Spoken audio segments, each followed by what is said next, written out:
Hello friends, welcome back to my YouTube channel. ಇವತ್ತಿನ ವಿಡಿಯೋದಲ್ಲಿ SSC ಇಂದ GD ಕಾನ್ಸ್ಟೇಬಲ್ ಹುದ್ದೆಗಳಿಗೆ ಯಾರೆಲ್ಲ ಅಪ್ಲೈ ಮಾಡ್ಬೋದು ಮತ್ತು ಹೇಗೆ ಅಪ್ಲೈ ಮಾಡೋದಂತ ಈ ವಿಡಿಯೋದಲ್ಲಿ ಸಂಪೂರ್ಣ ಮಾಹಿತಿ ಕೊಡ್ತಾ ಹೋಗ್ತೇನೆ. ನೀವೇನಾದರೂ ಹೊಸಬರಾಗಿದ್ದರೆ ನಮ್ಮ ಚಾನಲ್ನ ಲೈಕ್ ಮಾಡಿ, ಶೇರ್ ಮಾಡಿ, ಸಬ್ಸ್ಕ್ರೈಬ್ ಮಾಡಿ. ಈ ಒಂದು ಆನ್ಲೈನ್ ಅಪ್ಲಿಕೇಶನ್ ಫಾರ್ಮ್ ಬಂದುಬಿಟ್ಟು 1/12/2025 ಪ್ರಾರಂಭವಾಗಿದೆ. 31/12/2025 ನೀವು ಸಲ್ಲಿಸಬೇಕಾಗತ್ತೆ. ಈ ಆನ್ಲೈನ್ ಫೀ ಪೇಮೆಂಟ್ನ ಬಂದುಬಿಟ್ಟು 31/12/2025 ನೀವು ಸಲ್ಲಿಸಬೇಕಾಗತ್ತೆ. ಇಲ್ಲಿ ಲಾಸ್ಟ್ ಡೇಟ್ ನೀವು ಬೇಕಾದರೆ 1ನೇ ತಾರೀಕು ಒಳಗಡೆ ನೀವು ಪೇಮೆಂಟ್ನ ಮಾಡ್ಬೋದು. ಅಪ್ಲಿಕೇಶನ್ನ ಮಾತ್ರ 31/12/2025 ಅಪ್ಲೈ ಮಾಡಬೇಕಾಗತ್ತೆ. ಇಲ್ಲಿ ಕರೆಕ್ಷನ್ ಬಂದುಬಿಟ್ಟು ನೀವೇನಾದರೂ ತಪ್ಪು ಹಾಕಿದ್ದಲ್ಲಿ ಕರೆಕ್ಷನ್ ಬಂದುಬಿಟ್ಟು 8/1/2026 10/1/2026 ಒಳಗಡೆ ನಿಮಗೆ ಕರೆಕ್ಷನ್ನ ಮಾಡ್ಬೋದು. ಈ CBT ಎಕ್ಸಾಮ್ಸ್ ಮುಖಾಂತರ ನಿಮಗೆ ಈ ಒಂದು SSC GD ಹುದ್ದೆಗಳಿಗೆ ಸೆಲೆಕ್ಷನ್ ಮಾಡ್ತಾ ಹೋಗ್ತಾರೆ. ಈ ಒಂದು ಎಕ್ಸಾಮ್ನ ಬಂದುಬಿಟ್ಟು ಫೆಬ್ರವರಿಯಿಂದ ಏಪ್ರಿಲ್ ತಿಂಗಳಲ್ಲಿ 2026 ನಡೀತಾ ಹೋಗುತ್ತೆ. ಇಲ್ಲಿ ಹುದ್ದೆಗಳು ಬಂದರೆ ನಿಮಗೆ ಈ ಎಕ್ಸಾಮ್ಸ್ಗಳಿಗೆ ಬಂದುಬಿಟ್ಟು ಆನ್ಲೈನ್ ಮುಖಾಂತರ CBT ಎಕ್ಸಾಮ್ ಮುಖಾಂತರ ಕಂಪ್ಯೂಟರ್ ಬೇಸ್ಡ್ ಎಕ್ಸಾಮಿನೇಷನ್ ಮುಖಾಂತರ ನಿಮಗೆ ಸೆಲೆಕ್ಟ್ ಮಾಡ್ತಾ ಹೋಗ್ತಾರೆ. ಇಲ್ಲಿ ನೀವು 13 ಲ್ಯಾಂಗ್ವೇಜಸ್ಗಳಲ್ಲಿ ನೀವು SSC GD ಎಕ್ಸಾಮ್ನ ಬರಿಬೋದು. ಹಾಗೆ ನಮ್ಮ ಕನ್ನಡದಲ್ಲಿನೂ ನೀವು ಎಕ್ಸಾಮ್ನ ಬರಿಬೋದು. ಇಲ್ಲಿ ಯಾವ ರೀತಿ ಸೆಲೆಕ್ಟ್ ಮಾಡ್ತಾ ಹೋಗ್ತಾರೆ ಅಂತ ಬಂದರೆ ನಿಮಗೆ CBA ಎಕ್ಸಾಮ್ ಮುಖಾಂತರ, ಆಮೇಲೆ physical standard test, physical efficiency test ಮತ್ತು ಡೀಟೇಲ್ಡ್ ಮೆಡಿಕಲ್ ಎಕ್ಸಾಮಿನೇಷನ್ ಮುಖಾಂತರ ಸೆಲೆಕ್ಟ್ ಮಾಡ್ತಾ ಹೋಗ್ತಾರೆ. ಇಲ್ಲಿ ಇಲ್ಲಿ ಪೇ ಸ್ಕೇಲ್ ಬಂದು ನೀವೇನೋ ಸೆಲೆಕ್ಟ್ ಆದರೆ ಬಂದು ನಿಮ್ಮ ಪೇ ಸ್ಕೇಲ್ ಬಂದುಬಿಟ್ಟು 21,700ರಿಂದ 69,100 ತನಕ ಸ್ಯಾಲ್ರಿನ ಪೇನ ಕೊಡ್ತಾ ಹೋಗ್ತಾರೆ. ಇಲ್ಲಿ ವೇಕೆನ್ಸೀಸ್ನ ಬಂದು SC STಗಳಿಗೆ OBC EWS UR ಜನರಲ್ ಕೆಟಗರಿಗೆ ಎಷ್ಟು ವೇಕೆನ್ಸೀಸ್ ಇದೆ ಅಂತ ನೀವು ನೋಡ್ಕೋಬೋದು. ಇದು ಬಂದುಬಿಟ್ಟು BSF ಮತ್ತು CISF CRPF ಎಷ್ಟೆಷ್ಟು ಹುದ್ದೆಗಳು ಇದೆ ಅಂತ ನೀವು ನೋಡ್ಕೋಬೋದು. CRPF SSB ITPB AR ಇಲ್ಲಿ ನೀವು ಅದರ ಅಬ್ರಿವೇಷನ್ಸ್ನ ಇಲ್ಲಿ ನೀವು ನೋಡ್ಕೋಬೋದು ಕ್ಲೀನಾಗಿ. ಇಲ್ಲಿ ನೆಕ್ಸ್ಟ್ ಬಂದುಬಿಟ್ಟು ನೀವು ಎಷ್ಟೆಷ್ಟು ಹುದ್ದೆಗಳಿದ್ದಾವೆ, SSF ಅಲ್ಲಿ ಎಷ್ಟಿದ್ದಾವೆ, SCಗಳಿಗೆ ಎಷ್ಟಿದೆ, ಟೋಟಲ್ ಬಂದುಬಿಟ್ಟು ನೋಡಿ, ಎಲ್ಲ ಟೋಟಲ್ 25,487 ಹುದ್ದೆಗಳಿದ್ದಾವೆ. ಇಲ್ಲಿ ನೆಕ್ಸ್ಟ್ ಬಂದುಬಿಟ್ಟು ಇಂಡಿಯನ್ ಸಿಟಿಜನ್ ಅಪ್ಲೈ ಮಾಡ್ಬೋದು. ಇಲ್ಲಿ SC ST ಇಲ್ಲಿ ನೋಡ್ರಿ ಏಜ್ ಲಿಮಿಟ್ನ ಬಂದುಬಿಟ್ಟು 18ರಿಂದ 23 ವರ್ಷದೊಳಗಡೆ ಅಪ್ಲೈ ಮಾಡ್ಬೋದು. SC ST ಬಂದರೆ 5 ವರ್ಷ ಏಜ್ ರಿಲ್ಯಾಕ್ಸೇಷನ್ ಇರುತ್ತೆ. OBC ಅವರಿಗೆ ಬಂದರೆ 3 ವರ್ಷ ಏಜ್ ರಿಲ್ಯಾಕ್ಸೇಷನ್ ಇರುತ್ತೆ. ಎಕ್ಸ್ ಸರ್ವಿಸ್ ಮೆನ್ ಬಂದರೆ ಅವರಿಗೂ 3 ವರ್ಷ ಏಜ್ ರಿಲ್ಯಾಕ್ಸೇಷನ್ ಇರ್ತಾ ಹೋಗುತ್ತೆ. ಇಲ್ಲಿ ವಿಡಿಯೋ ಎಜುಕೇಷನ್ನ ಕ್ವಾಲಿಫಿಕೇಷನ್ನ ಬಂದುಬಿಟ್ಟು ಇಲ್ಲಿ ಏನಂತಂದರೆ 10th ಪಾಸ್ ಆದವರು ಅಪ್ಲೈ ಮಾಡ್ಬೋದು. 10th ಯಾವುದೇ ಒಂದು ಬೋರ್ಡ್ ಯೂನಿವರ್ಸಿಟಿಯಿಂದ 10th ಪಾಸ್ ಆದವರು ಅಪ್ಲೈ ಮಾಡ್ಬೋದು.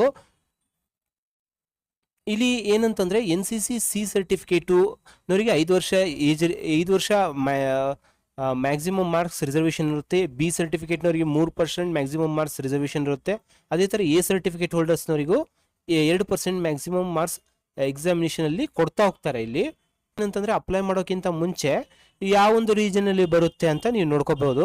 ಇಲ್ಲಿ ನಮ್ಮ ಇದು ಬಂದರೆ ಕರ್ನಾಟಕ KKR ರೀಜನ್ನ ನೀವು ಅಲ್ಲಿ ಸೆಲೆಕ್ಟ್ ಮಾಡಿದ್ರೆ ಯಾವೊಂದು ಊರಲ್ಲಿ ಎಕ್ಸಾಮ್ ನಡೀತಾ ಹೋಗುತ್ತೆ ಅಂತ ಇಲ್ಲಿ ನೋಡ್ಕೋಬೋದು. ಇಲ್ಲಿ ನಾನು ಹೇಳ್ದಂಗೆ CBA ಎಕ್ಸಾಮಿನೇಷನ್ ಮುಖಾಂತರ ನಿಮಗೆ ಸೆಲೆಕ್ಟ್ ಮಾಡ್ತಾ ಹೋಗ್ತಾರೆ. ಇಲ್ಲಿ ಯಾವ ರೀತಿ ಕ್ವಶನ್ಸ್ ಇರುತ್ತೆ ಫಸ್ಟ್ CBA ಎಕ್ಸಾಮ್ನಲ್ಲಿ ಅಂತ ಬಂದರೆ, ಜನರಲ್ ಇಂಟೆಲಿಜೆನ್ಸ್ ಆ್ಯಂಡ್ ರೀಸನಿಂಗ್ ಬಂದುಬಿಟ್ಟು 20 ಕ್ವಶನ್ 20 ಮಾರ್ಕ್ಸಿಗೆ ಇರುತ್ತೆ. General knowledge and general awareness ಬಂದುಬಿಟ್ಟು 20 ಕ್ವಶನ್ 40 ಮಾರ್ಕ್ಸಿಗೆ ಇರುತ್ತೆ. ಅದೇ ಥರ ಎಲಿಮೆಂಟ್ರಿ ಮ್ಯಾಥಮೆಟಿಕ್ಸ್ 20 ಕ್ವಶನ್ ಬಂದುಬಿಟ್ಟು 40 ಮಾರ್ಕ್ಸ್ ಇರುತ್ತೆ. ಇಂಗ್ಲೀಷ್ ಅಥವಾ ಹಿಂದಿ ಇದ್ದರೆ 20 ಕ್ವಶನ್ 40 ಮಾರ್ಕ್ಸಿಗೆ ಇರ್ತಾ ಹೋಗುತ್ತೆ. ಇಲ್ಲಿ ನಾನು ಹೇಳ್ದಂಗೆ ಕನ್ನಡದಲ್ಲೂ ನಿಮಗೆ ಈ ಎಕ್ಸಾಮ್ನ ಬರಿಬೋದು, SSC ಎಕ್ಸಾಮ್ನ. ಇಲ್ಲಿ ನೀವು ಸಿಲೆಬಸ್ನ ಏನೇನು ಓದ್ಕೋಬೇಕಂತ ಇಲ್ಲಿ general intelligence, general awareness, elementary ಮ್ಯಾಥಮೆಟಿಕ್ಸಲ್ಲಿ ಏನೇನು ಓದ್ಕೋಬೇಕಂತ ಇದೆ. ಇಲ್ಲಿ ಫಿಸಿಕಲ್ ಯಾವ ರೀತಿ ಸೆಲೆಕ್ಟ್ ಮಾಡ್ತಾ ಹೋಗ್ತಾರೆ ಅಂತ ಬಂದರೆ, ಇಲ್ಲಿ ಫಿಸಿಕಲ್ ಎಫಿಷಿಯನ್ಸಿ ಟೆಸ್ಟು ನಿಮಗೆ ಏನಂತಂದರೆ 5 ಕಿಲೋಮೀಟ್ರ್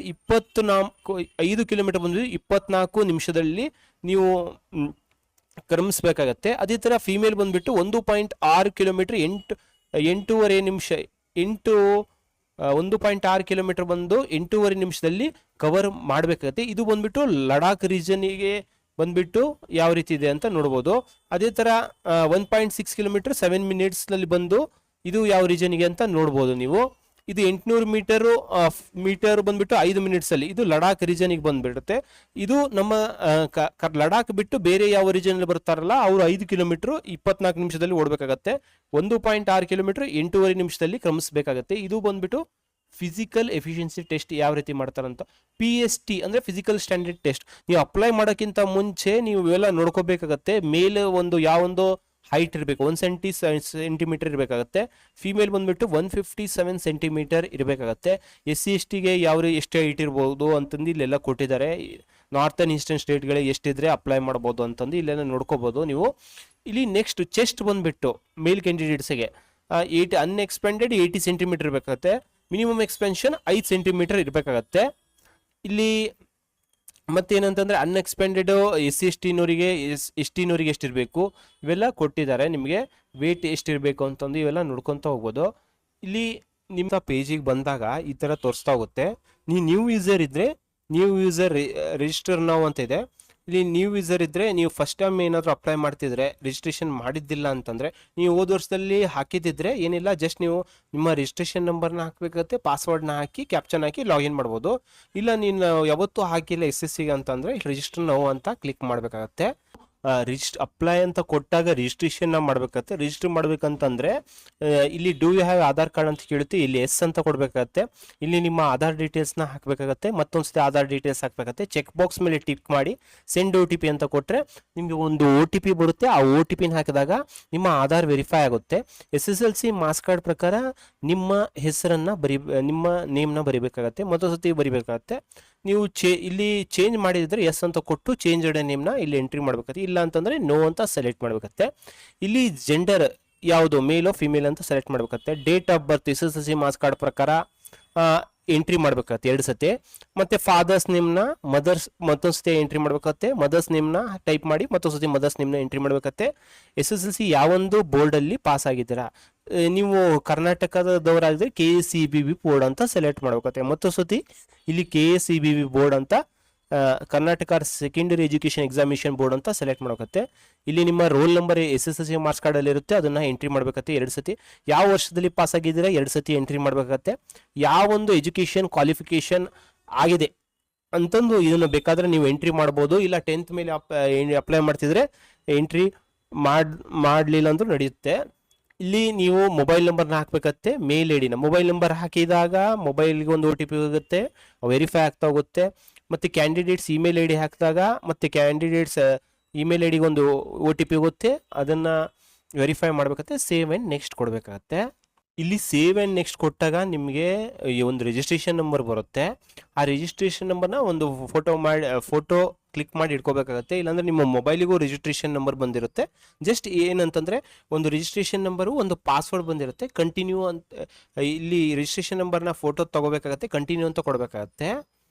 ಇಲ್ಲಿ ನೀವು ಏನಂತಂದರೆ ಇಲ್ಲಿ ನಿಮ್ಮ ರಿಜಿಸ್ಟ್ರೇಷನ್ ನಂಬರ್ ಇಲ್ಲಿ ಬಂದಿರುತ್ತೆ. ಓಲ್ಡ್ ಪಾಸ್ವರ್ಡ್ ನಿಮ್ಮ ಮೊಬೈಲಿಗೆ ಒಂದು ಏನು OTP ಬಂದಿರುತ್ತಲ್ಲ, ಆ ಮೊಬೈಲಿಗೆ ಒಂದು ರಿಜಿಸ್ಟ್ರೇಷನ್ ನಂಬರು ಮತ್ತು ಒಂದು ಪಾಸ್ವರ್ಡ್ ಬಂದಿರುತ್ತೆ, ಅದನ್ನು ಹಾಕಬೇಕಾಗತ್ತೆ. ಇಲ್ಲಿ ಒಂದು ನ್ಯೂ ಪಾಸ್ವರ್ಡ್ನ ಹಾಕಬೇಕಾಗತ್ತೆ, ಸೆಟ್ ಮಾಡಬೇಕಾಗತ್ತೆ. ಇಲ್ಲಿಗೆ ಏನಂತಂದರೆ ನಿಮ್ಮ ಪಾಸ್ವರ್ಡ್ ಪ್ರೋಸೆಸ್ ಕಂಪ್ಲೀಟ್ ಆಗ್ತಾ ಹೋಗುತ್ತೆ. ಇಲ್ಲಿ ಸೆಕ್ಯೂರಿಟಿ ಕ್ವಶನ್ಸು, ನೀವು ಇಲ್ಲಿ ಏನಂತಂದರೆ ಏನಾದರೂ ಒಂದು ಕ್ವಶನ್ ಬರುತ್ತೆ, ನೀವು ಯಾವ ಊರಿನವರು, ಎಲ್ಲಿ ಹುಟ್ಟಿರೋದು ಅಂತ ಒಂದು 2 ಕ್ವಶನ್ಸ್ನ ಸೆಲೆಕ್ಟ್ ಮಾಡಬೇಕಾಗತ್ತೆ. ಎಲ್ಲಿಂದ ಅಂತಂದು ಇವನ್ನೆಲ್ಲ ಸೆಲೆಕ್ಟ್ ಮಾಡಿ ಜಸ್ಟ್ ಸೇವ್ ಆ್ಯಂಡ್ ನೆಕ್ಸ್ಟ್ ಕೊಡಬೇಕಾಗತ್ತೆ. ಇಲ್ಲಿ ನೆಕ್ಸ್ಟ್ ಏನಂತಂದರೆ ಎಡಿಷ್ನಲ್ ಡೀಟೇಲ್ಸ್ ಅಂತ ಬಂದು ಇಲ್ಲಿ ಕ್ಯಾಟಗರಿ ಯಾವುದು ನಿಮ್ಮದು ಅಂತ ಸೆಲೆಕ್ಟ್ ಮಾಡಬೇಕಾಗತ್ತೆ. ನ್ಯಾಷನಾಲಿಟಿ ಇಂಡಿಯನ್ನೇ ಆಗಿರುತ್ತೆ. ಮತ್ತು ಏನಂತಂದರೆ ನಿಮ್ಮ ಒಂದು ವಿಸಿಬಲ್ ಐಡೆಂಟಿಫಿಕೇಶನ್ ಮಾರ್ಕ್ಸ್ ಇದ್ದರೆ ಇಲ್ಲಿ ಏನಿದ್ರೆ ಅದನ್ನು ಎಂಟ್ರಿ ಮಾಡಿ, ಇಲ್ಲ ನನ್ನಂತ ಕೊಟ್ಬಿಡಿ. ಇಲ್ಲಿ ನೋ, ಇಲ್ಲಿ are you person with benchmark disability ಅಂತ ಕೇಳ್ತಿದೆ, ಇಲ್ಲಿ ನೋ ಅಂತ ಕೊಡಿ. ಬೆಂಚ್ ಮಾರ್ಕ್ ಡಿಸಬಿಲಿಟಿ ಇದ್ದರೆ ಎಸ್ ಕೊಡಬೇಕು, ಇಲ್ಲ ಅಂತಂದರೆ PWD ಕ್ಯಾಂಡಿಡೇಟ್ಸ್ ಇಲ್ಲ ಅಂದರೆ ನೋ ಅಂತ ಕೊಡಬೇಕಾಗತ್ತೆ. ಪರ್ಮನೆಂಟ್ ಅಡ್ರೆಸ್ನ ಟೈಪ್ ಮಾಡಬೇಕಾಗತ್ತೆ. ಇಲ್ಲಿ ಸ್ಟೇಟ್ ಯಾವುದು, ಡಿಸ್ಟ್ರಿಕ್ಟ್ ಯಾವುದು, ಪಿನ್ ಕೋಡ್ ಯಾವುದು. ಪ್ರೆಸೆಂಟ್ ಅಡ್ರೆಸ್ಸು ಮತ್ತು ಪರ್ಮನೆಂಟ್ ಅಡ್ರೆಸ್ ಸೇಮ್ ಇದ್ದರೆ ಇದ್ರ ಮೇಲೆ ಟಿಕ್ ಮಾಡಿಬಿಡಿ. ಇಲ್ಲಿ ನೆಕ್ಸ್ಟ್ ಏನಂತಂದರೆ ಸೇವ್ ಆ್ಯಂಡ್ ನೆಕ್ಸ್ಟ್ ಕೊಡಿ. 2 ಅಡ್ರೆಸ್ಸು ಫೆಚ್ ಆಗ್ತಾ ಹೋಗುತ್ತೆ.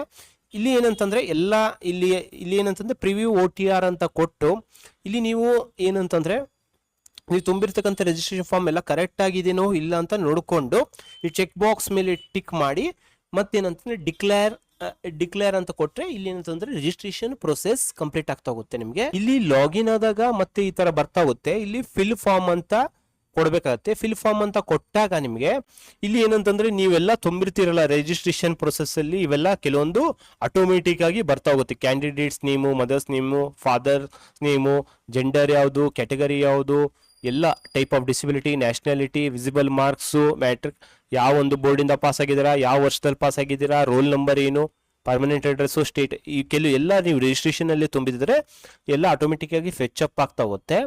ಕೆಲವೊಂದು ಡೀಟೇಲ್ಸ್ನ ನೀವು ಫಿಲ್ಅಪ್ ಮಾಡಬೇಕಾಗತ್ತೆ. ಇಲ್ಲಿ ಎಲ್ಲ ನೀವೆಲ್ಲ ಕರೆಕ್ಟ್ ಆಗಿದೆಯೋ ಇಲ್ಲೋ ಅಂತ ನೋಡಿ ಮೊಬೈಲ್ ನಂಬರ್, ಇಮೇಲ್ ನಂಬರ್ ಎಲ್ಲ ಕರೆಕ್ಟ್ ಇದೆ ಅಂತ ಇಲ್ಲಿ ನೆಕ್ಸ್ಟ್ ಕೊಡಬೇಕಾಗುತ್ತೆ. ಇಲ್ಲಿ ನೆಕ್ಸ್ಟ್ ಕೊಟ್ಟಾಗ ಇಲ್ಲಿ ನೀವು highest level of education qualification ಅಲ್ಲೂ ಸೆಲೆಕ್ಟ್ ಮಾಡಿರ್ತೀರಾ. ಇಲ್ಲ ಅಂತಂದರೆ ಹಾಗೆ ಬಿಡಿ. ಇಲ್ಲಿ ನೋಡ್ರಿ ಎಜುಕೇಷನ್ ಯಾವ ಒಂದು ವರ್ಷದಲ್ಲಿ ಪಾಸ್ ಆಗಿದ್ದೀರಾ ಅದನ್ನು ಫೆಚ್ ಅಪ್ ಆಗುತ್ತೆ. ಪಾಸ್ಡು ಯಾವ ವರ್ಷದಲ್ಲಿ, ಯಾವ ಒಂದು ಸ್ಟೇಟು, ನೀವು ಕರ್ನಾಟಕದವರಾದರೆ ಕರ್ನಾಟಕ, ಇಲ್ಲಿ ಬೋರ್ಡು ನಾನು ಹೇಳ್ದಂಗೆ ಕರ್ನಾಟಕದವರಾದರೆ KCB ಬೋರ್ಡ್ ಅಂತ ಬರುತ್ತೆ, ಅದು ಸೆಲೆಕ್ಟ್ ಮಾಡೋಗುತ್ತೆ. ರೋಲ್ ನಂಬರು ಅಷ್ಟೇ ಆಟೋಮೆಟಿಕ್ಕಾಗಿ ಫೆಚ್ ಅಪ್ ಆಗ್ತಾ ಹೋಗುತ್ತೆ. ಇಲ್ಲಿ ನೋಡ್ರಿ ನಿಮ್ಮ SSLC ಮಾರ್ಕ್ಸ್ ಕಾರ್ಡಲ್ಲಿ ಎಷ್ಟು ಪರ್ಸೆಂಟ್ ಇದೆ ಅದನ್ನು ಸೆಲೆಕ್ಟ್ ಮಾಡಬೇಕು. SSLC ಮಾರ್ಕ್ಸ್ ಕಾರ್ಡಲ್ಲಿ ಎಷ್ಟು ಪರ್ಸೆಂಟೇಜ್ ಇದೆ ಅದನ್ನು ಇಲ್ಲಿ ಬರಿಬೇಕಾಗತ್ತೆ. ಇಲ್ಲಿ ಆಟೋಮೆಟಿಕ್ಕಾಗಿ ಬರ್ತಾ ಹೋಗುತ್ತೆ. ಇಲ್ಲಿ ನೋಡ್ರಿ ಒಂದು ಏನಂತಂದ್ರೆ ನೋಡ್ಕೊಟ್ಟಿದ್ದಾರೆ. ಇಲ್ಲಿ ನೀವು COVID-19 ಏನು ಮಾರ್ಕ್ಸ್ ಬಂದಿಲ್ಲ ಅಂತ, ಮಾರ್ಕ್ಸ್ ಏನಾದರೂ ಬಂದಿದ್ದಿಲ್ಲ ಅಂತಂದರೆ ಇಲ್ಲಿ ನೀವೇನೋ NA ಅಂತ ಹಾಕಿಬಿಟ್ರೆ ನೆಕ್ಸ್ಟ್ ಏನಂತಂದರೆ ಸೇವ್ ಆ್ಯಂಡ್ ನೆಕ್ಸ್ಟ್ ಕೊಡ್ಬೋದು. ಇಲ್ಲಿ ನೆಕ್ಸ್ಟ್ ಬಂದಾಗ ನೀವು ಎಕ್ಸ್ ಸರ್ವಿಸ್ ಮೇನ್ ಅಂತ ಕೇಳುತ್ತೆ, ಇಲ್ಲಿ ನೋ ಅಂತ ಸೆಲೆಕ್ಟ್ ಮಾಡಬೇಕಾಗತ್ತೆ. ನೀವು ಆರ್ಮಡ್ ಫೋರ್ಸಸ್ ಇಲ್ಲ ಅದನ್ನು ನೋ ಸೆಲೆಕ್ಟ್ ಮಾಡಬೇಕಾಗತ್ತೆ. ಇಲ್ಲಿ ನೀವು ಸಿವಿಲ್ ಪೋಸ್ಟ್ ಇಲ್ಲಿ ನೋ ಸೆಲೆಕ್ಟ್ ಮಾಡ್ಬೇಕಾಗತ್ತೆ. ಇಲ್ಲಿ ತುಂಬೋದೇ ಭಾಳ ಇರೋದಿಲ್ಲ. ಏಜ್ ರಿಲ್ಯಾಕ್ಸೇಷನ್ ಬೇಕಂತಂದ್ರೆ ಎಸ್ ಅಂತ ಕೊಡ್ಬೇಕಾಗತ್ತೆ, ಇಲ್ಲ ಅಂತಂದ್ರೆ ನೋ ಅಂತ ಸೆಲೆಕ್ಟ್ ಮಾಡ್ಬೇಕಾಗತ್ತೆ. ಏಜ್ ರಿಲ್ಯಾಕ್ಸೇಷನ್ ಬೇಕಂತ ಏಜ್ ರಿಲ್ಯಾಕ್ಸೇಷನ್ ಕೋಡ್ನ ಹಾಕ್ಬೇಕಾಗತ್ತೆ. ಇಲ್ಲಿ ಜಸ್ಟ್ ಎಲ್ಲ ನೋ ಅಂತ ಸೆಲೆಕ್ಟ್ ಮಾಡಿ ಸೇವ್ ಆ್ಯಂಡ್ ನೆಕ್ಸ್ಟ್ ಕೊಡಬೇಕಾಗತ್ತೆ. ಇಲ್ಲಿ ನೆಕ್ಸ್ಟ್ ನೀವು ಒಂದು ಎಡಿಷನಲ್ ಇನ್ಫಾರ್ಮೇಷನ್ ಏನಿಲ್ಲ, ಸಿಟಿ ಪ್ರಿಫರೆನ್ಸ್ನ ಯಾವೊಂದು ಊರಲ್ಲಿ ಫಸ್ಟ್ ಪ್ರಿಫರೆನ್ಸ್ನ ಕೊಡ್ತೀರಾ, ನೆಕ್ಸ್ಟ್ ಯಾವೊಂದು ಸಿಟಿ ಪ್ರಿಫರೆನ್ಸ್ ಕೊಡ್ತೀರಾ, ಥರ್ಡ್ ಒಂದು ಯಾವುದೊಂದು ಪ್ರಿಫರೆನ್ಸ್ ಕೊಡ್ತೀರಾ. ಇಲ್ಲಿ ನೀವು CBT ಎಕ್ಸಾಮ್ನ ಯಾವೊಂದು ಭಾಷೆಯಲ್ಲಿ ಬರೀತೀರಾ, ಕನ್ನಡ ಇದ್ರೆ ಕನ್ನಡ ಬರೀರಿ, ಮತ್ತೊಂದು ಸತಿ ಇಲ್ಲಿ ಕನ್ನಡ ಅಂತ ಸೆಲೆಕ್ಟ್ ಮಾಡಿದ್ರೆ ಇಲ್ಲಿ ಮತ್ತೊಂದು ಸತಿ ಕನ್ನಡ ಸೆಲೆಕ್ಟ್ ಮಾಡಬೇಕಾಗತ್ತೆ. ನೀವು NCC ಹೋಲ್ಡರ್ ಇದ್ರೆ ಎಸ್ ಅಂತ ಕೊಡ್ಬೇಕಾಗತ್ತೆ. ಇಲ್ಲಿ ಅಂತಂದ್ರೆ ನೋ ಕೊಡ್ಕೊಂತ ಹೋಗ್ಬೇಕಾಗತ್ತೆ. ಸ್ಪೋರ್ಟ್ಸು ಇವೆಲ್ಲ ಏನು ಅಂತಂದ್ರೆ ಹೆಚ್ಚು ಕಡಿಮೆ ಎಲ್ಲವೂ ನೋನೇ ಅಂತಾನೆ ಬರ್ತಾ ಹೋಗುತ್ತೆ. ಇಲ್ಲಿ ಡಿಸ್ಟ್ರಿಕ್ಟ್ ಆಫ್ ಡೊಮಿಸೈಲ್ ಬರ್ತಾ ಹೋಗುತ್ತೆ. ಸ್ಟೇಟ್ ಯಾವುದು ಅಂತಂದು ಸೆಲೆಕ್ಟ್ ಮಾಡಬೇಕಾಗತ್ತೆ. ಡಿಸ್ಟ್ರಿಕ್ಟ್ ಯಾವುದು, ನೀವು ಯಾವೊಂದು ಡಿಸ್ಟ್ರಿಕ್ಟ್ನವರು ಅಂತ ಸೆಲೆಕ್ಟ್ ಮಾಡಿ ಡಿಸ್ಟ್ರಿಕ್ಟ್ ಯಾವುದು ಅಂತ ಸೆಲೆಕ್ಟ್ ಮಾಡಬೇಕಾಗತ್ತೆ. ಇಲ್ಲಿ ಮೈಗ್ರೇಟೆಡ್ ಇದ್ರೆ ಎಸ್ ಅಂತ ಸೆಲೆಕ್ಟ್ ಮಾಡಬೇಕಾಗತ್ತೆ, ಇಲ್ಲ ಅಂತಂದ್ರೆ ನೋ ಅಂತ ಸೆಲೆಕ್ಟ್ ಮಾಡಿ. ಒಂದು ಸ್ಟೇಟಿಂದ ಬೇರೆ ಸ್ಟೇಟಿಗೆ ಬಂದರೆ ಮಾತ್ರ ಇವೆಲ್ಲ ಆಪ್ಷನ್ಸ್ನ ಸೆಲೆಕ್ಟ್ ಮಾಡಬೇಕಾಗತ್ತೆ. ಇಲ್ಲಿ ಹೆಚ್ಚು ಕಡಿಮೆ ಎಲ್ಲವೂ ನೋ ಅಂತಾನೆ ಸೆಲೆಕ್ಟ್ ಮಾಡಬೇಕಾಗತ್ತೆ. ಇಲ್ಲಿ ಮತ್ತೇನಂತಂದ್ರೆ ಇಲ್ಲಿ preference of marks for CAPF ಅಂತ ಬಂದಿದೆ. ನೀವು ಯಾವೊಂದು ಹುದ್ದೆಗಳು ಇಲ್ಲಿ ಸಪೋಸ್ BSF ಇದ್ರೆ ಎ BSF ಬರುತ್ತೆ, ಮತ್ತೊಂದು ಯಾವುದೋ ಇಂಡಿಯಾ ಟಿಬೆಟಿಯನ್ ಬಾರ್ಡ್ರಲ್ಲಿ ಯಾವುದೋ ಒಂದು ಇದೆ ಅಂತಂದು ಇಲ್ಲಿ ಜಸ್ಟ್ ಇಲ್ಲ ಕೋಡಿಂಗು ಎ ಯಾವುದು ಫಸ್ಟ್ ಪ್ರಿಫರೆನ್ಸ್ ಯಾವ್ದು ಕೊಡ್ತೀರಾ, ಸೆಕೆಂಡ್ ಪ್ರಿಫರೆನ್ಸ್ B ಕೊಡ್ತೀರಾ, D ಕೊಡ್ತೀರಾ, ಹಂಗೆ ಇಲ್ಲಿ ಎಂಟ್ರಿ ಮಾಡಬೇಕಾಗತ್ತೆ. ಇಲ್ಲಿ ಮತ್ತೆ ಒಂದ್ಸತಿ ಏನಂತಂದ್ರೆ ಇಲ್ಲಿ ಪೋಸ್ಟ್ ಡೀಟೇಲ್ಸ್ ಅಂತ ಕ್ಲಿಕ್ ಮಾಡಿದ್ರೆ ಯಾವೊಂದು ಪೋಸ್ಟ್ ಡೀಟೇಲ್ಸ್ ಎಲ್ಲ ಇಲ್ಲ ಬರ್ತಾ ಹೋಗುತ್ತೆ. ಅದನ್ನ ಏನಿಲ್ಲ ಅದನ್ನ ABCDFG ಅಂತಂದು ಏನಿದೆ ಅನ್ನೋ ಅದನ್ನ ಸೆಲೆಕ್ಟ್ ಮಾಡೋಗುತ್ತೆ. ಜಸ್ಟ್ ಏನಂತಂದ್ರೆ ಸೇವ್ ಆ್ಯಂಡ್ ನೆಕ್ಸ್ಟ್ ಕೊಡಬೇಕಾಗತ್ತೆ. ಇಲ್ಲಿ ನೆಕ್ಸ್ಟ್ ಒಂದು ಫೀಲ್ಡಲ್ಲಿ ಏನಂತಂದ್ರೆ ಇಲ್ಲಿ ನೀವು ಫೋಟೋ ಮತ್ತು ಸಿಗ್ನೇಚರ್ನ ಅಪ್ಲೋಡ್ ಮಾಡಬೇಕಾಗತ್ತೆ. ಇಲ್ಲಿ ನೀವು ಕಂಪ್ಯೂಟರ್ ಮುಖಾಂತರ ಅಪ್ಲಿಕೇಶನ್ ಹಾಕ್ತಿದ್ದೀರಿ ಅಂತಂದರೆ ಏನು, ನಿಮ್ಮ ಒಂದು ಕಂಪ್ಯೂಟರ್ಗೆ ಒಂದು ವೆಬ್ ಕ್ಯಾಮ್ ಇರುತ್ತೆ, ವೆಬ್ ಕ್ಯಾಮ್ ಮುಖಾಂತರ ನೀವು ಫೋಟೋ ತಕ್ಕೊಂಡು ವೈಟ್ ಬ್ಯಾಕ್ಗ್ರೌಂಡ್ ಇರಬೇಕಾಗತ್ತೆ. ಹಿಂದ್ಗಡೆ ವೈಟ್ ಬ್ಯಾಕ್ಗ್ರೌಂಡ್ ಇದ್ರೆ ಮಾತ್ರ ನೀವು ಫೋಟೋನ ಕ್ಯಾಪ್ಚರ್ ಮಾಡಬೇಕಾಗತ್ತೆ. ಇಲ್ಲಿ ವೈಟ್ ಬ್ಯಾಕ್ಗ್ರೌಂಡ್ ಇರ್ತಕ್ಕಂಥ ಫೋಟೋ ವೆರಿಫಿಕೇಶನ್ ಫೇಸ್ಬುಕ್ ಏನು ಲೈವ್ ಫೋಟೋನ ಕ್ಯಾಪ್ಚರ್ ಮಾಡಬೇಕಾಗತ್ತೆ. ಇಲ್ಲಿ ನೀವು ಯಾವ ಥರದ ಏನು ಏನೇನು ಕಂಡೀಷನ್ಸ್ನ ಪಾಲಿಸ್ಬೇಕಂತಂದು ಇಲ್ಲೆಲ್ಲ ಇದೆ ನಿಮಗೆ. ಇಲ್ಲಿ ಕ್ಯಾಪ್ಚರ್ ಲೈವ್ ಫೋಟೋ ಅಂತ ಕ್ಲಿಕ್ ಮಾಡಿದ್ರೆ ಬರ್ತಾಗುತ್ತೆ. ನೆಕ್ಸ್ಟ್ ಒಂದು ಇದರಲ್ಲಿ ಏನಂತಂದರೆ ಸಿಗ್ನೇಚರ್ನ ಅಪ್ಲೋಡ್ ಮಾಡೋಕ್ಕೆ ಜಸ್ಟ್ ನೆಕ್ಸ್ಟ್ ಏನಂತಂದರೆ ಸೇವ್ ಆ್ಯಂಡ್ ನೆಕ್ಸ್ಟ್ ಅಂತ ಕೊಟ್ಟರೆ ಇಲ್ಲಿಗೆ ಏನಂತಂದರೆ ನೀವು SC ST ಇದ್ರೆ ಫ್ರೀಯಾಗಿ ಸಬ್ಮಿಟ್ ಆಗುತ್ತೆ ಅಪ್ಲಿಕೇಶನ್ ಬಂದ್ಬಿಟ್ಟು. ಇಲ್ಲ ಬೇರೆ ಕ್ಯಾಂಡಿಡೇಟ್ಸ್ ಇದ್ರೆ ಏನಂತಂದ್ರೆ ನೀವು ಏನಂತಂದ್ರೆ 100 ರೂಪೀಸ್ ಫೀನ UPI ಮುಖಾಂತರ ಪೇಮೆಂಟ್ ಮಾಡಬೇಕಾಗತ್ತೆ. ಇಲ್ಲಿ ಯಾವ ರೀತಿ ನೀವು ಸಿಗ್ನೇಚರ್ನ ಅಪ್ರೂವಲ್ಗೆ ನಿಮಗೆ ಅಪ್ರೂವಲ್ ಆಗುತ್ತೆ ಅಂತ ಇಲ್ಲಿ ಕೊಟ್ಟಿದ್ದಾರೆ ನೋಡ್ರಿ. ಇಲ್ಲಿ ಈ ಒಂದು ಇಷ್ಟು ಕರೆಕ್ಟಾಗಿ ಬಾಕ್ಸಲ್ಲಿ ಇಷ್ಟು ಸಿಗ್ನೇಚರ್ನ ಕರೆಕ್ಟಾಗಿ ಹಿಂಗೆ ಅಪ್ರೂವಲ್ ಅಪ್ಲೋಡ್ ಮಾಡ್ಬೇಕಂತ ಇಲ್ಲಿದೆ. ರಿಜೆಕ್ಷನ್ ಯಾವ ರೀತಿ ಸಿಗ್ನೇಚರ್ಗಳು ರಿಜೆಕ್ಟ್ ಆಗ್ತಾ ಹೋಗುತ್ತೆ ಅಂತಂದಿದೆ. ಮತ್ತು ಇಲ್ಲಿ ನೋಡ್ರಿ ಫೋಟೋಸ್ಗಳು ಯಾವ ಥರದ ಫೋಟೋಸ್ಗಳು ಅಪ್ರೂವಲ್ ಆಗುತ್ತೆ ಅಂತಂದು ಇಲ್ಲಿದೆ. ಇಲ್ಲಿ ನೋಡ್ರಿ ಇಲ್ಲಿ ಆ ಸೈಡ್ ಈ ಸೈಡ್ ನೋಡೋದು ಮತ್ತು ಸ್ಪೆಕ್ಟ್ ಅಕೌಂಟ್ ಫೋಟೋ ತೆಗೆದು ಎಂಥವು ಫೋಟೋಗಳು ಏನಂತಂದರೆ ಇಂಥವು ಅಪ್ಲಿಕೇಶನ್ಸ್ ಏನಂತಂದರೆ ರಿಜೆಕ್ಟ್ ಆಗ್ತಾಗುತ್ತೆ. ಈ ವೆಬ್ಸೈಟ್ ಲಿಂಕ್ನ ನಾನು ನನ್ನ ವಿಡಿಯೋ ಡಿಸ್ಕ್ರಿಪ್ಷನ್ ಕೊಟ್ಟಿದ್ದೀನಿ. ಆ ಲಿಂಕ್ನ ಮೇಲೆ ಕ್ಲಿಕ್ ಮಾಡೋ ಮುಖಾಂತರ ನೀವು ಈಸಿಯಾಗಿ SSC GD ಹುದ್ದೆಗಳಿಗೆ ಆನ್ಲೈನ್ ಅಪ್ಲಿಕೇಶನ್ನ ಸಲ್ಲಿಸ್ಬೋದು. ಈ ವಿಡಿಯೋ ನಿಮ್ಗೆ ಇಷ್ಟವಾದಲ್ಲಿ ನಮ್ಮ ಚಾನಲ್ನ ಲೈಕ್ ಮಾಡಿ, ಶೇರ್ ಮಾಡಿ, ಸಬ್ಸ್ಕ್ರೈಬ್ ಮಾಡಿ. Thank you.